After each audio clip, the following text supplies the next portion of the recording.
Meu nome é Gabriela Dittini, eu sou gerente de relacionamento médico da Pfizer Brasil e, em nome da Pfizer, agradeço imensamente a presença de todos vocês nessa tarde.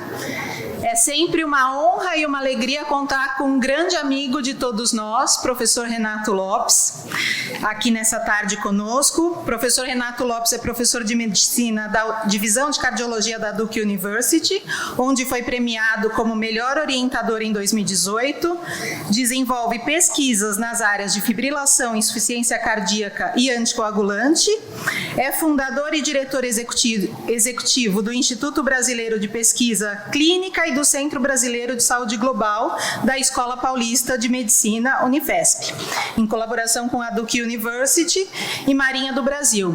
E também é pesquisador principal global do Estudo Augustus, que nós vamos ver essa tarde. Por favor, Renato.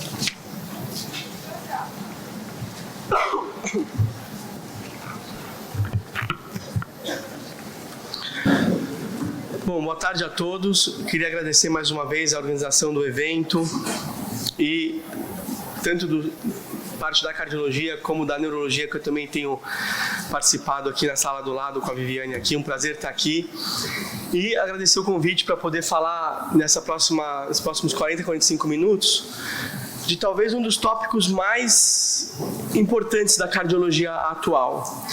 Para quem assistiu a minha aula agora da crítica do senso comum na medicina, mais um exemplo vai ser visto aqui, onde a gente precisa de dados robustos, gerados por ensaios bem desenhados, para que a gente possa, muitas vezes, até questionar aquilo que a gente achava ou que a gente duvidava que podia acontecer. E na hora que você tem um ensaio clínico bem desenhado, a gente consegue provar isso de uma maneira sem muita dúvida. E essa é uma área importante, porque é uma área que até 5 anos atrás a gente fazia completamente diferente do que a gente faz hoje. Eu vou tentar fazer um histórico para os senhores aqui desta área e espero que quando os senhores saiam dessa aula, os senhores possam tratar algo que é muito complexo, que é o doente que tem doença coronária e a fibrilação atrial, de uma maneira mais simples, direcionada e que seja baseada em evidência e que ajude os pacientes.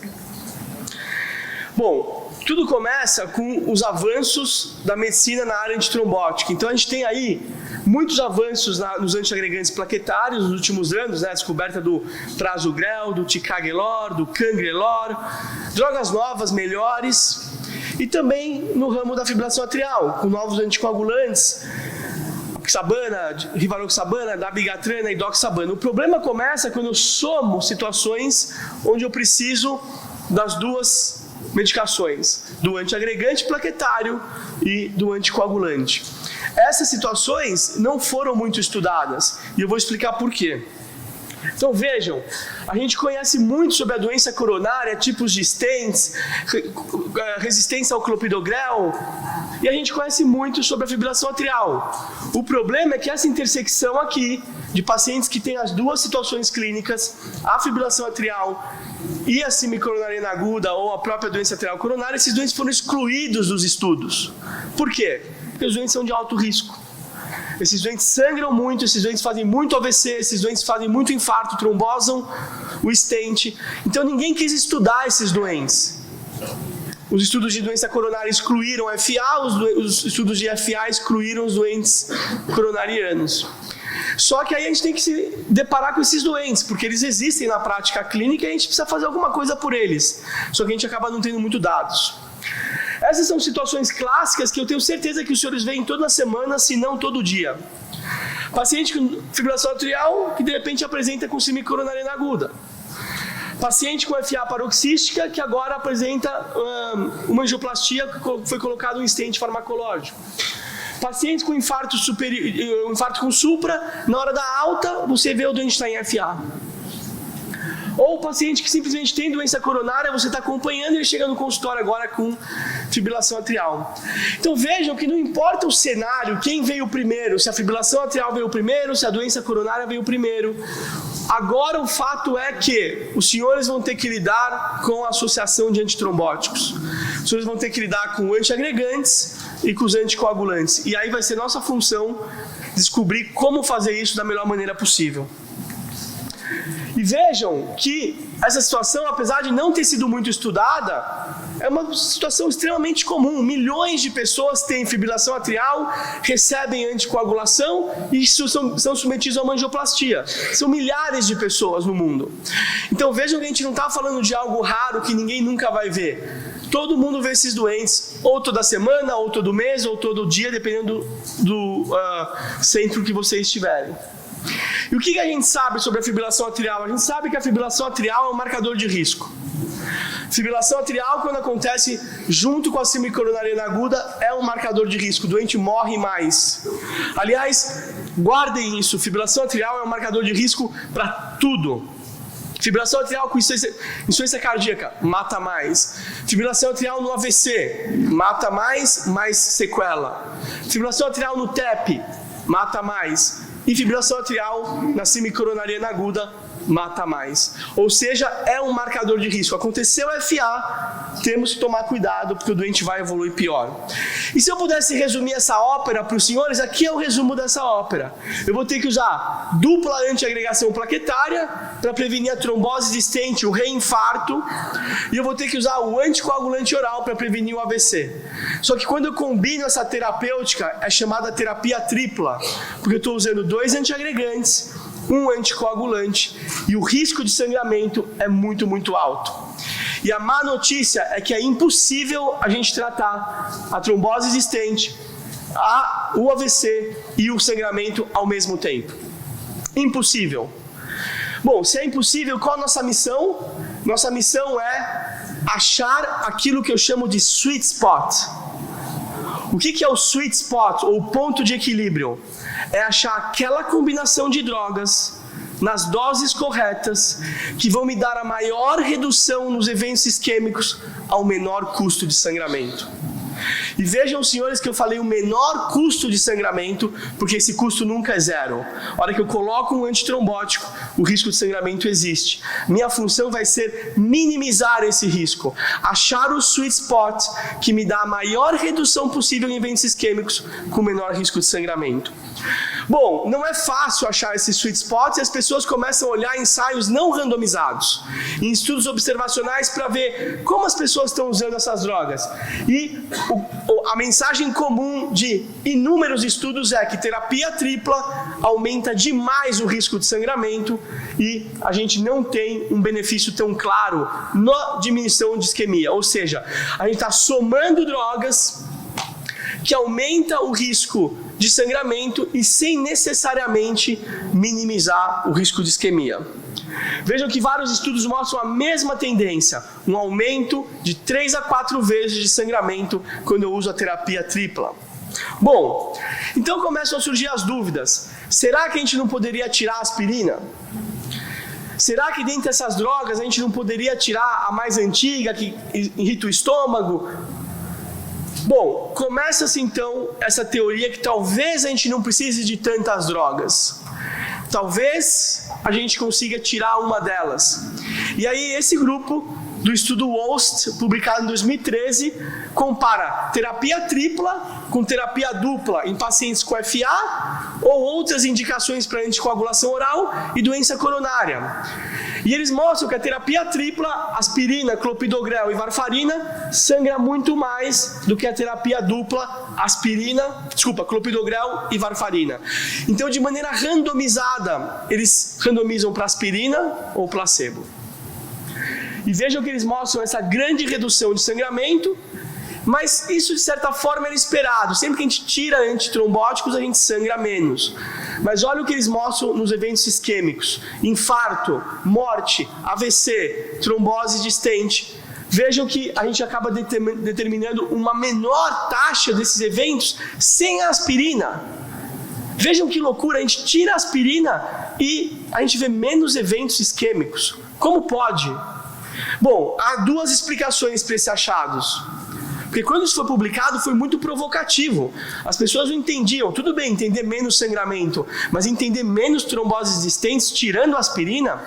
Bom, começam-se duas explicações. Uma, quando você sangra, quem está usando aspirina sangra e sangra tanto que separa todo o resto.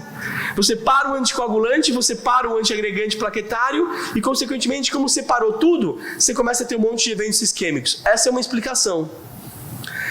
Mas a outra explicação é que esse estudo tem só 500 pacientes, foram feitos só em 2 países na Europa e é aberto. Então isso pode ter sido simplesmente o que a gente chama de play of chance, ou seja, ao acaso.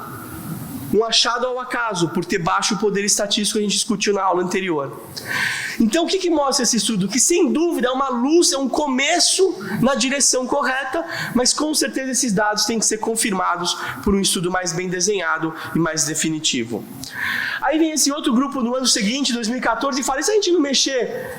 E se a gente não mexer na aspirina, mas a gente mexer no clopidogrel? A gente usa 3 terapias, 3 drogas com clopidogrel 6 semanas versus 3 drogas com clopidogrel 6 meses. Então a gente mantém a aspirina, mas a gente mexe no clopidogrel. E o que mostra é que não houve nenhuma diferença, tanto em sangramento como para isquemia, mexer no clopidogrel. Então, esse estudo, apesar de também ser pequeno, poucos pacientes, poucos centros, ele mostra que talvez mexer no P2Y12 não é a droga de se mexer, e sim a aspirina. Bom, só 5 anos atrás, vejam nos Estados Unidos, no estudo Orbit que a gente fez na Duke University, Estados Unidos, mais de 400 centros nos Estados Unidos, terapia tripla na última coluna significava aspirina, clopidogrel e varfarina. Ou seja, 5 anos atrás, se eu estivesse dando essa aula aqui, a gente ia falar que terapia tripla tem que ser usada aspirina, clopidogrel e varfarina. Por quê? Porque eram os únicos dados que a gente tinha, mesmo que esses dados fossem muito fracos. E vocês vão ver ao final dessa aula que essa combinação de aspirina, clopidogrel e varfarina está quase que proscrita hoje em 2019. São raríssimos os casos que a gente vai ter que usar e eu vou provar isso para os senhores. Mas tem outras drogas para mexer, talvez o prasugrel possa ser uma droga interessante. Então veja, esse estudo compara o prasugrel com o clopidogrel na terapia tripla. Então usando o anticoagulante, usando aspirina, aí eu comparo 2 inibidores P2Y12. E vejam que o prasugrel, por ser uma droga muito mais potente, aumenta demais o sangramento e, surpreendentemente, sem diferença em eventos isquêmicos. Aí os senhores podem falar, bom, mas como? Se a gente já tem um estudo Triton com 14 mil doentes, mostrando que o prasugrel é uma droga melhor para síndrome coronariana aguda do que o clopidogrel. O estudo Triton mostrou 19% redução de AVC, trombose existente e morte e infarto. Só que no estudo Triton, os pacientes não estavam anticoagulados. Então, começa a nascer aqui um conceito que eu queria que os senhores guardassem, que é doente com FA, que tem anticoagulação on-board, é completamente outra conversa. Porque o anticoagulante tem uma ação antiagregante plaquetária. O anticoagulante, ele toma conta da coronária e do cérebro, enquanto que o antiagregante plaquetário só vai tomar conta da coronária, com muito pouca ação no AVC, que é cardioembólico. Então, começa a nascer o conceito que se você tem um anticoagulante, talvez você não precise de mais antiagregante tão forte, que talvez você não precise de um antiagregante tão potente ou de talvez múltiplos antiagregantes plaquetários, porque o anticoagulante já tem uma ação antiagregante plaquetária. Bom, então a gente falou de anticoagulantes, antiagregantes, mas como eu acho o sweet spot? Como eu acho o ponto de equilíbrio? Vejam como é difícil. Hoje, se a gente olhar todas as combinações possíveis, eu tenho varfarina, dabigatran, apixabana, rivaroxabana, idoxabana, diferentes doses. Aí eu tenho ciclopidina, aspirina, clopidogrel, prasugrel, ticagrelor, diferentes doses. Aí eu tenho diferentes durações, 1 mês, 3 meses, 6 meses, 12 meses. Se eu fizer essa matemática, hoje em 2019, a gente tem 2,8 milhões de jeitos de tratar esse paciente. Por isso que se tiver 500 pessoas hoje aqui nesse auditório e eu apresentar um caso, eu vou escutar 500 respostas. Cada um está fazendo o que quer. Meia dose dessa, 1/4 daquela, 2 dias desse, para 1 mês aquele, volta 2 meses depois. Zero baseado em evidência. E o resultado são diretrizes como essa. Como é que a gente até enxerga uma diretriz como essa? Olhem a quantidade de flechas. e podem apostar para os mais jovens, aí, alunos, residentes, quando os senhores peguem uma diretriz com esse número de flechas, podem apostar, a gente não sabe o que está fazendo. Ou seja, é bonito do ponto de vista didático, a evidência por trás disso é zero. Eu chamo isso de ficção científica, porque a evidência por trás é simplesmente a opinião de especialistas, dando opinião em dados que não existem. Bom, a gente precisa mudar isso. Esse slide já apresentei esse estudo publicado no JAMA há 2 horas atrás, mas vejam como é caótica a situação para gerar evidência hoje em dia. Em todas as diretrizes americanas hoje, de cardiologia, nos últimos 10 anos, a gente só tem 8,5% de recomendações nível A de evidência. 8,5% é baseado em nível A. Ou seja, a grande maior parte das vezes em medicina, que a gente toma uma conduta, a gente não sabe o que está fazendo. E isso é em cardiologia. Não estamos nem indo para outras áreas onde a gente tem estudos com menos pacientes, com 100 doentes, ou com até mesmo, às vezes, 20, 15 ratos em cada grupo. Quando a gente tem esses estudos, ele não vai gerar nenhum tipo de evidência importante. Ou seja, aí acontece isso, começam os consensos. Consenso de especialista brasileiro, consenso de especialistas americanos, consenso de especialistas europeus. E eles não concordam entre si. Sabe por quê? Porque são opinião de pessoas. As pessoas não concordam entre si. Tem umas que gostam do verde, umas gostam do azul, umas gostam do preto. Se tivesse dados inquestionáveis, todos usariam os mesmos dados e as recomendações seriam 95% concordantes. Ou seja, a gente precisa mudar esse cenário. A boa notícia é que finalmente começa uma luz no fundo do túnel. Há 2 anos atrás começam a surgir os ensaios randomizados nesse cenário. Ou seja, ensaios randomizados testando os novos anticoagulantes nesse cenário de síndrome coronariana aguda, stent e fibrilação atrial. O primeiro deles, o estudo Pioneer, que fundamentalmente compara 3 braços. Vejam que é um estudo relativamente pequeno, 2.000 pacientes, mas maior do que qualquer outra coisa que a gente tinha. Então a gente compara 3 braços, um braço de rivaroxabana e clopidogrel sem aspirina, um braço de doses muito baixas de rivaroxabana mais aspirina e clopidogrel versus a varfarina, clopidogrel e aspirina. Então vejam, senhores, eu tenho 2 braços com a rivaroxabana e qual é o grande problema desse estudo? Que as doses de rivaroxabana não são doses aprovadas para prevenir AVC. Será que a gente consegue usar 2,5 de rivaroxabana para quem tem FA? Com certeza não, porque a dose de FA é 20 mg e não 2,5. Então, um estudo que começa um bom caminho, mas tem essa limitação. No ano seguinte vem o estudo da bigatrana, o estudo ReDual, que testa dabigatrana agora em 2 doses, 150 e 110. Qual é a grande vantagem em relação ao Pioneer? Que aqui as doses, pelo menos, são doses o quê? Que a gente conhece, doses que são provadas, que funcionam para a prevenção de AVC em paciente com FA. Então eles comparam 2 grupos de dabigatrana com inibidor P2Y12 sem aspirina versus terapia tripla.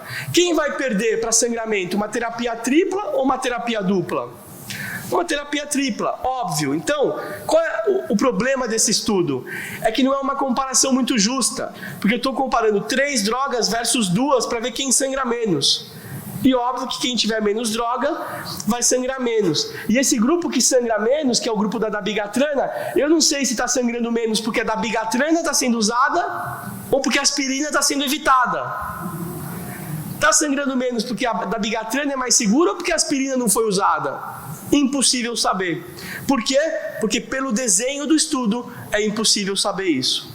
Bom, então parece que a gente tem 2 respostas para realmente obter. Uma, se o novo anticoagulante pode ser usado ou não. É melhor ou não que a varfarina.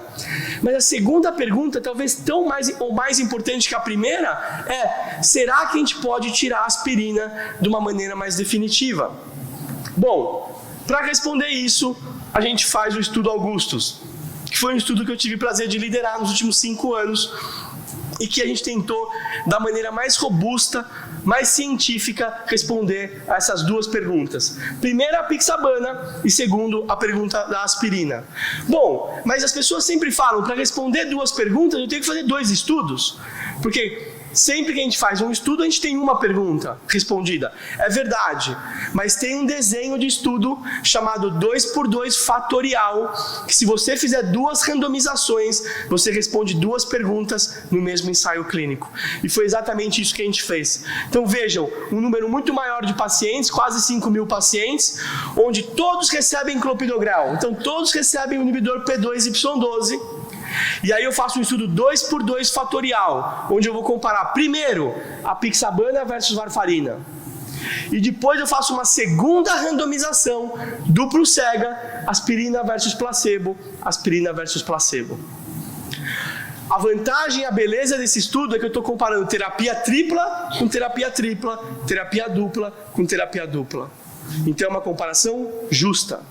E por um minuto, olhem esse lado direito da tela. Varfarina, todo mundo recebe clopidogrel, aspirina ou placebo. Que estudo é esse? O estudo WOST. Só que em vez de 500 pacientes, são 5.000. Ao invés de 2 países, são 33. Ao invés de open label, é double blind.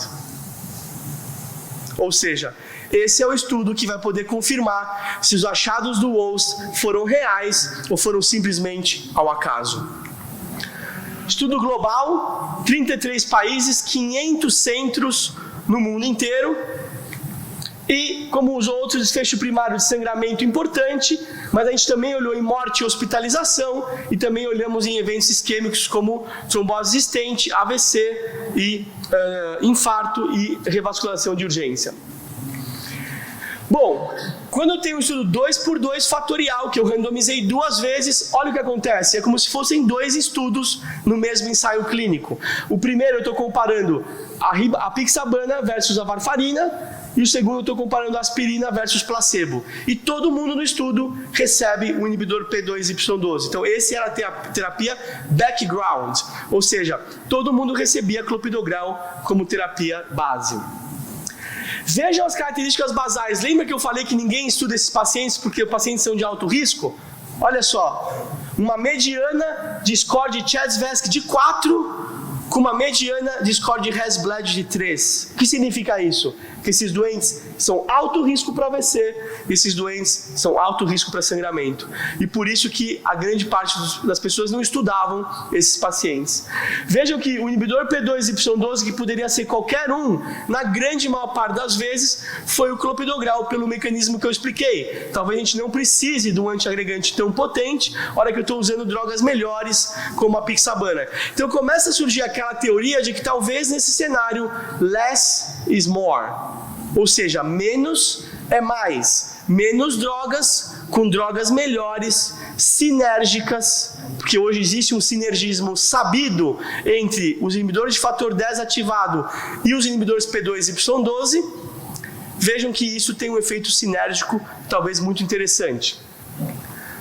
Bom, então vamos ver a primeira parte do estudo. Apixabana versus varfarina para sangramento. Vejam que redução impressionante nas taxas de sangramentos graves com a apixabana. 31% na redução de sangramento com a apixabana comparado com a varfarina. Veja o número necessário de tratar de 24, ou seja, eu tenho que tratar só 24 doentes com a apixabana para evitar um sangramento comparado com varfarina. Bom, e o lado da aspirina? Vejam que interessante, agora independentemente, como se fosse um outro estudo, a aspirina mostra esse aumento importantíssimo de sangramento de 89%. Vejam o número necessário de causar um sangramento de 14, ou seja, eu tenho que tratar só 14 doentes com aspirina para causar um sangramento maior. Bom, se eu inverter essa curva, a aspirina aumentou o sangramento em 89%. Se eu evitar a aspirina, qual que é a redução de sangramento? 47%. Então, pera um pouco. Se eu usar a apixabana, eu reduzo 31%. Se eu evitar a aspirina, eu reduzo 47%. E se eu fizer as duas coisas? E se eu usar a apixabana sem aspirina? aí a minha redução vai ser de quase 80%. E é exatamente isso que o estudo fatorial consegue me mostrar. As 4 curvas, as 4 células do seu desenho.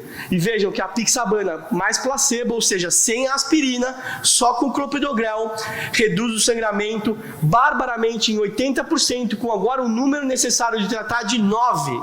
Ou seja, eu tenho que tratar só 9 doentes com apixabana e clopidogrel sem aspirina para salvar um sangramento, comparado com terapia tripla clássica, varfarina, clopidogrel e aspirina. Então vejam que o impacto da aspirina é tão importante que a segunda melhor estratégia é a própria varfarina sem a aspirina. Ou seja, se vocês pegam um doente que tem válvula mecânica, que eu tenho que usar a varfarina, não tem problema. Vamos usar a varfarina, mas sem a aspirina. Bom, então para sangramento a gente achou talvez o que há de mais próximo do sweet spot. Vamos ver agora os outros desfechos. Hospitalização. A apixabana reduz a hospitalização em 17%. O número necessário de tratar de 26%, muito impressionante. E quando a gente olha em aspirina ou placebo, veja, a aspirina não reduziu nenhuma internação por infarto, trombose distente ou AVC. Então, quando eu coloco essas 4 curvas juntas, igualmente a gente fez para a apixabana, veja que a gente mostra que a melhor combinação para as menores taxas de hospitalização são apixabana mais placebo, ou seja, apixabana sem aspirina, somente com clopidogrel. Ou seja, agora a gente começa a chegar perto do sweet spot, porque agora eu já tenho uma combinação que é clopidogrel e apixabana, que tem o melhor benefício de sangramento e o melhor benefício para hospitalização. Vamos ver agora eventos isquêmicos. E quando a gente vê eventos isquêmicos, o composto isquêmico de morte e eventos isquêmicos, não há diferença entre apixabana e varfarina. O que é muito interessante, porque a varfarina tem uma ação coronariana de proteção, a gente conhece, então ter uma droga que protege a coronária é muito bom. Mas olhem que interessante, que mesmo sem ter o poder estatístico, as taxas de AVC foram 50% menores na apixabana comparado com a varfarina. Sabem por quê? Porque a gente usou a dose correta de apixabana. Porque a hora que eu quero usar a dose baixa de apixabana para ganhar no sangramento, isso chama-se roubar. Eu tenho que mostrar que você ganha no sangramento mantendo a eficácia. E como se faz isso? Mantendo-se a dose correta. Porque se eu abaixo a dose, é óbvio que eu vou sangrar menos, mas eu vou pagar um preço que é aumentar os eventos isquêmicos. E quando eu olho na aspirina versus placebo, vejam que também não houve diferença significativa, de modo que evitar a aspirina não levou mais infarto, AVC ou trombose existente. Bom, qual é a conclusão desse estudo então? A conclusão desse estudo vem que em pacientes hoje de fibrilação atrial com uma síndrome coronariana aguda, onde a gente vai usar um inibidor P2Y12 por pelo menos 6 meses, usar um regime que inclui a apixabana sem a aspirina, resultou menos sangramento, menos hospitalização e não houve diferença em eventos isquêmicos, ou seja, tirar a aspirina não nos levou a um incremento em eventos isquêmicos. Eu não paguei um preço por tirar a aspirina, eu só tirei ela e ganhei no sangramento. Qual a implicação clínica? Que hoje eu acho que a gente tem dados suficientes para a grande maior parte dos pacientes, que são pacientes que a gente não sabia como tratar, de usar esquemas como a apixabana mais clopidogrel e evitar o quê? Inibidores da vitamina K, como a varfarina, mais aspirina, mais clopidogrel. Bom, estudo de 5.000 doentes, muito importante, dá uma luz muito robusta cientificamente, mas será que a gente pode fazer melhor que isso? E a resposta é sim. A gente pode fazer melhor que isso, olha que agora a gente faz uma meta-análise só de ensaios randomizados, com quase 11.000 doentes, para tentar ver se o efeito de tratamento está lá. E vejam que essa análise publicada no JAMA há um mês atrás é uma meta-análise chamada Network Meta-Analysis. E por que Network Meta-Analysis? Porque a meta-análise comum, ela compara a droga A versus droga B. Mas aqui eu não quero comparar a droga A versus droga B. Eu quero comparar diferentes combinações. Eu quero comparar uma combinação com aspirina, uma combinação sem aspirina, uma combinação com varfarina, uma combinação com novo anticoagulante. Então eu estou testando combinações que são comparadas entre si ao mesmo tempo. E quem faz isso? A Network Meta-Análise. E aí a gente mostra que para sangramento, vejam, quem ganha é o novo anticoagulante mais o inibidor P2Y12, ou seja, sem aspirina. Vejam que para o desfecho de sangramento intracraniano, quem ganha disparadamente é o novo anticoagulante mais o inibidor P2Y12, ou seja, sem aspirina também. Quando eu olho em mês, veja, a gente tinha preocupação de tirar a aspirina e perder no mês. A gente não perde nada. E por que a gente não perde nada? Porque o doente está anticoagulado. E quando o doente está anticoagulado, ele tem a sua ação antiagregante plaquetária. Não esqueçam nunca disso. Quando eu olho em mortalidade por todas as causas, nenhuma diferença. Mortalidade cardiovascular, nenhuma diferença. Infarto, nenhuma diferença. AVC, nenhuma diferença. E trombose existente, nenhuma diferença. Então vejam, senhores, que qual é a conclusão dessa meta-análise? Que hoje é o estudo mais compreensivo nesse meio, porque são mais de 10 mil doentes, só ensaios randomizados, mostrando que a gente tem dados suficientes para saber que usar um novo anticoagulante na dose certa, mais o inibidor P2Y12, vai nos dar as menores taxas de sangramento, as menores taxas de hospitalização e não vamos pagar um preço por tirar a aspirina. E hoje, em 2019, usar varfarina, aspirina e clopidogrel tem que ser quase que proscrito. O doente vai ter que ter uma indicação muito específica para receber essa terapia tripla, que só 5 anos atrás era o padrão, tanto nos Estados Unidos como no resto do mundo. Então vejam como aquela frase que a gente aprendeu com um professor nosso lá da Escola Paulista, que a medicina é a ciência de verdades transitórias, transformadas em leis momentâneas para fins didáticos. É realmente uma verdade.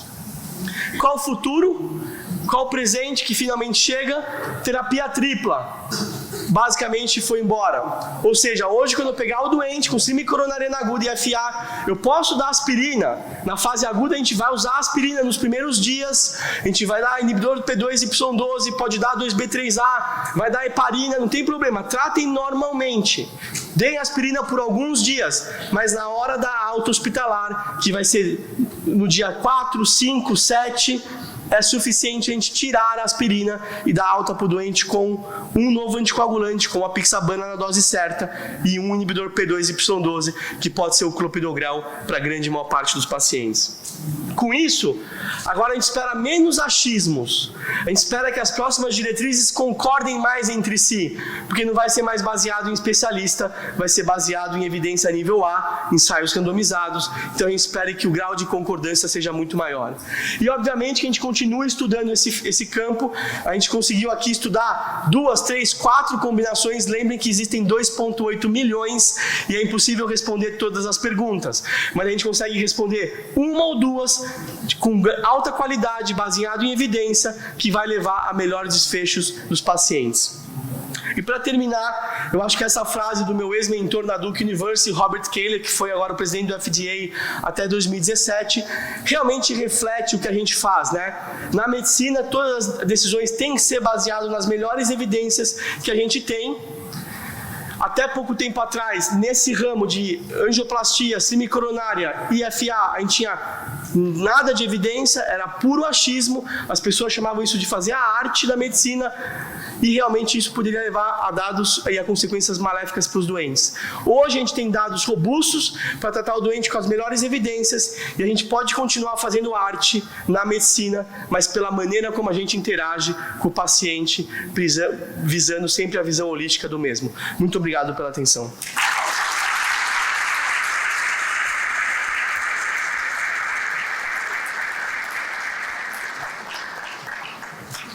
E acho que a gente tem aí 10 minutos de perguntas. Se alguém tiver algum comentário, alguma pergunta.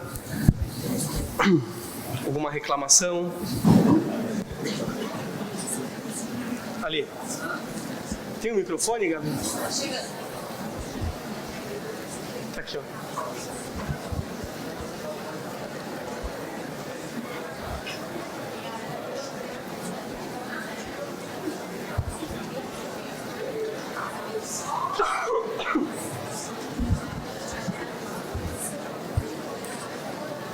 Bom, eu sou Evelyn, sou cardiologista aqui de Curitiba.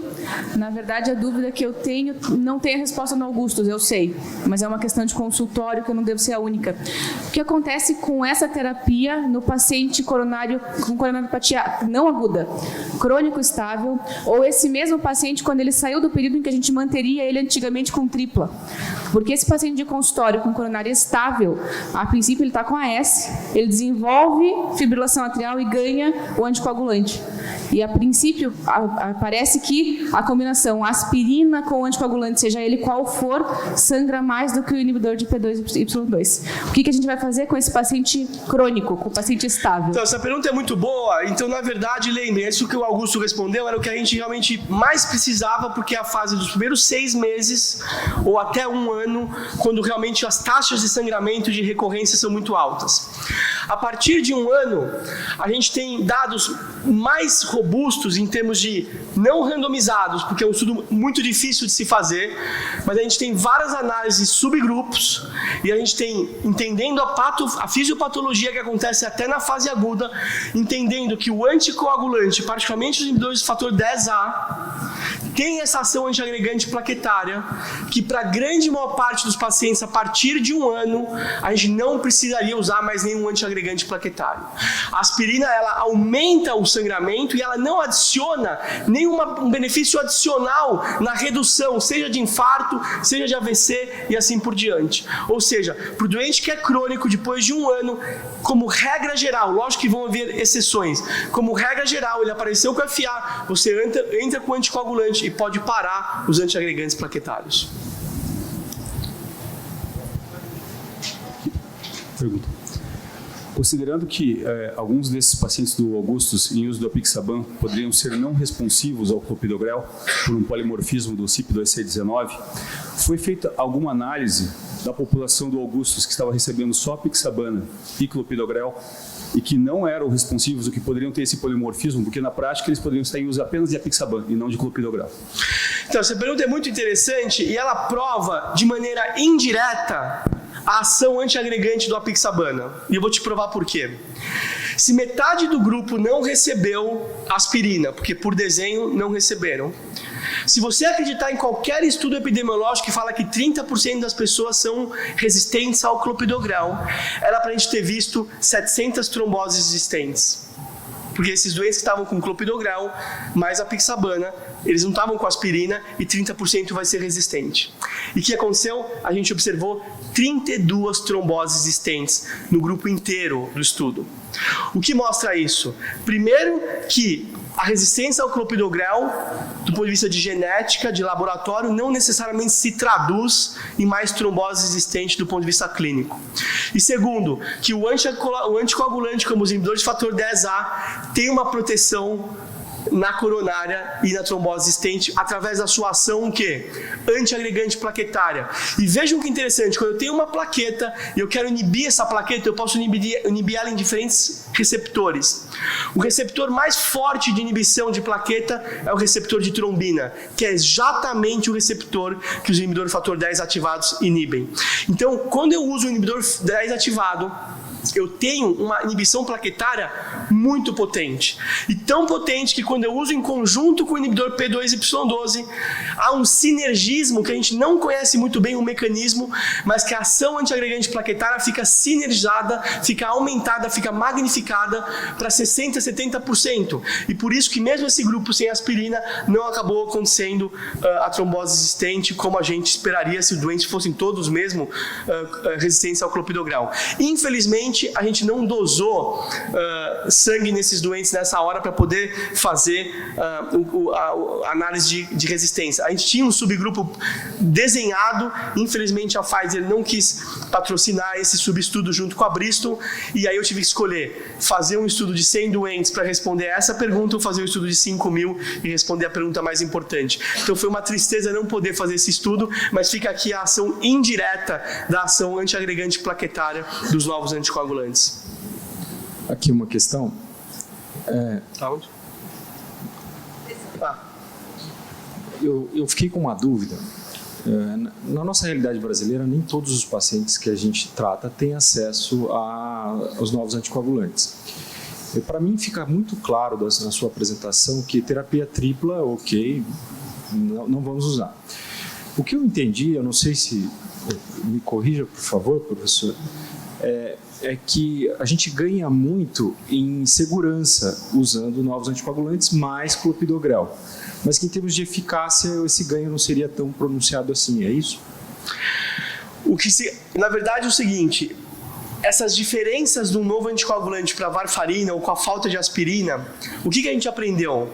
Que mesmo que ela exista, porque numericamente o grupo placebo sem aspirina teve um pouquinho mais de trombose existente, mas as taxas foi de 0,4 versus 0,9.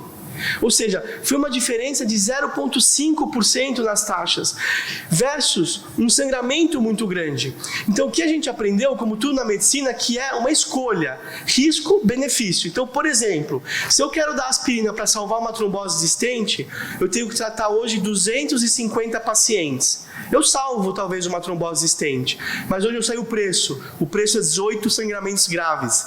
Então, para a maior parte dos pacientes, eu não vou fazer aquilo, mas talvez para alguns outros, que o risco de trombose existente seja muito grande, com uma lesão bifurcada, com no reflow, com doente diabético, com múltiplas lesões, talvez eu mantenha a aspirina um pouco mais prolongadamente. A gente tem agora uma análise de trombose existente, vou falar aqui em primeira mão, não é publicado isso ainda, 80% das tromboses existentes aconteceram no primeiro mês. Então, para alguns doentes, talvez eu mantenha a aspirina por um mês e só depois eu pare. Porque o que esses estudos mostram é que mesmo que haja essa diferença em eventos isquêmicos, ela é tão pequena que se você precisa de 50 mil doentes no ensaio randomizado para detectá-las, é porque ela não é tão relevante.